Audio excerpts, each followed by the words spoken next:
Salut tout le monde, avant toute chose, bonne année à vous. Dans cette vidéo, on va parler de la PS Vita. J'aimerais parler de cette console qui est sortie en 2012. Alors là, c'est la première fois que j'ai déjà fait des vidéos de la PS Vita. Donc c'était pas en face caméra, c'était en mode FPS où on me voyait jouer à la PS Vita quand elle est sortie, donc en février 2012. Elle est sortie en 2011 au Japon. Bon là, elle est plus sur la fin, même elle est plus ou moins, ils ont carrément tout arrêté les services dessus, enfin pas le PlayStation Network, mais il n'y a plus YouTube, il n'y a plus Facebook, enfin bref.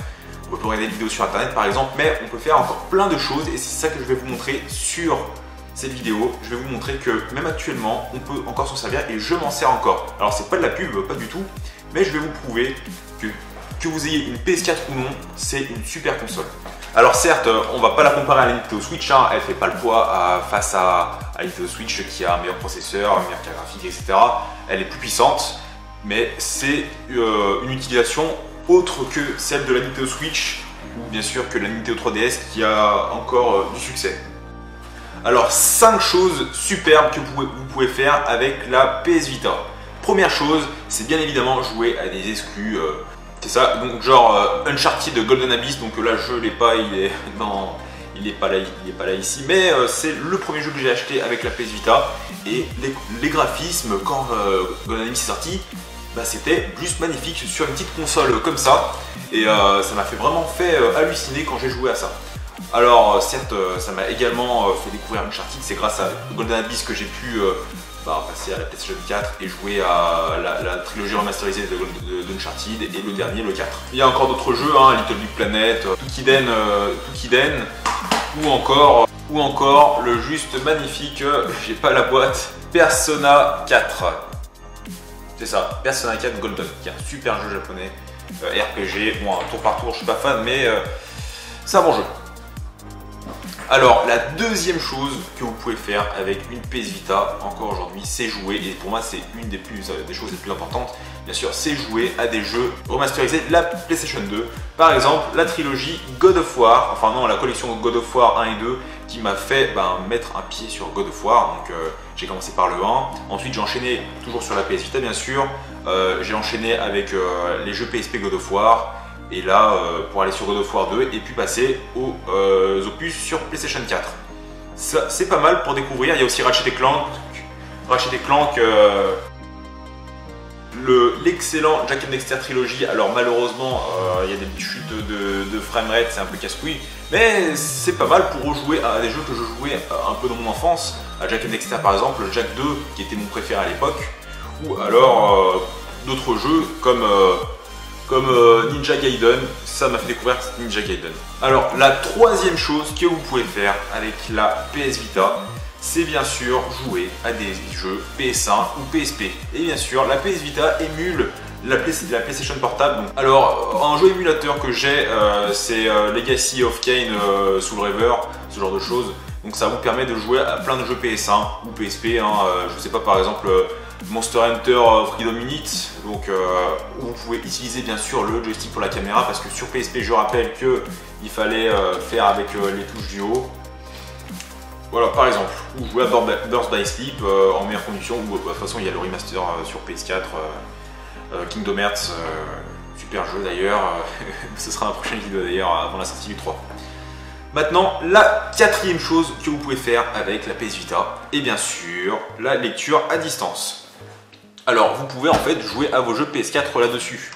Tout simplement en appuyant sur la lecture à distance, il y a une application, hop, on se met dessus et vous allez avoir votre jeu dessus, comme vous pouvez le voir.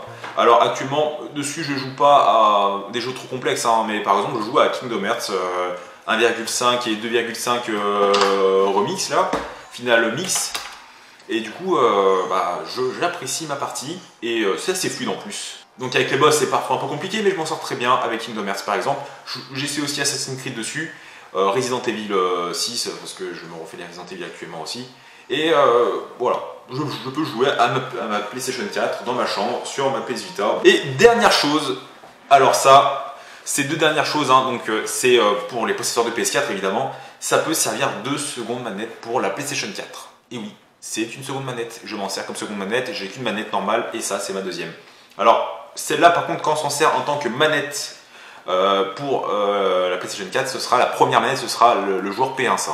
Alors pour s'en servir en tant que joueur, en tant que manette PlayStation 4, c'est assez simple, il faut activer la lecture à distance. Alors on active la lecture à distance, on déconnecte l'autre manette et du coup on pourra jouer sur la PS Vita, mais on pourra regarder la télé et ce sera aussi fluide comme une manette et c'est pas du tout dérangeant avec le joystick R2, R1 et R2, non c'est ça, L1 et R1 ils sont là, juste là, c'est sur l'écran et là derrière c'est R2 et L2, voilà. Et on peut, comme l'écran tactile, on peut s'en servir aussi. Et je joue en coopération actuellement en écran splitté avec, donc moi je me sers de ça. Alors, petite info, devinez le jeu le plus vendu sur la PS Vita. Il y en a qui diraient, ouais, c'est Uncharted Golden Abyss, et non, pas du tout. C'est un jeu, je m'y attendais pas du tout, mais c'est Minecraft en fait. C'est Minecraft, donc je l'ai sur PS Vita, je sais pas si vous voyez, j'ai utilisé les cartouches. Hein. Je me sers en fait pour ranger mes jeux de ça. Donc on peut ranger ces jeux là-dessus. Hein. C'est un petit peu le même format que les jeux Nintendo Switch.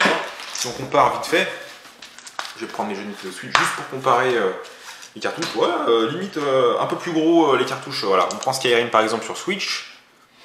Et là, Minecraft à droite, c'est la même taille.